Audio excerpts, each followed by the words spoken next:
Viewers, आप देख रहे हैं इस्लामिक ट्रेंड और आज का हमारा टॉपिक है हजरत बिलाल रजी अल्लाह ताला अन्हो की साबित कदमी। मक्का के सख्त दिन थे। हजरत बिलाल रजी अल्लाह ताला अन्हो गुलाम थे और इस्लाम कबूल कर चुके थे। इनके मालिक को जब ये पता चला तो इसने शदीद जुल्म शुरू कर दिया। दोपहर की तेज धूप में हजरत बिलाल रजी अल्लाह ताला अन्हो को जलती रेत पर लिटा दिया जाता, सीने पर भारी पत्थर रख दिया जाता, उनसे कहा जाता मोहम्मद सल्लल्लाहु अलैहि वसल्लम को छोड़ दो और लातो उज़्ज़ी को मान लो। मगर हजरत बिलाल रजी अल्लाह ताला अन्हो के होठों पर सिर्फ एक ही लफ्ज होता, अहद। अहद यानी अल्लाह एक है।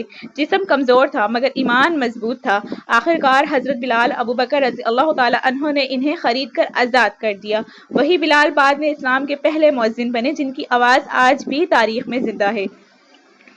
ईमान अगर दिल में सच्चा हो तो जुल्म भी उसे झुका नहीं सकता। अल्लाह सब्र करने वालों को बुलंद मकाम अता करता है। बेशक। मिलते हैं नेक्स्ट वीडियो में, तब तक के लिए अल्लाह हाफिज।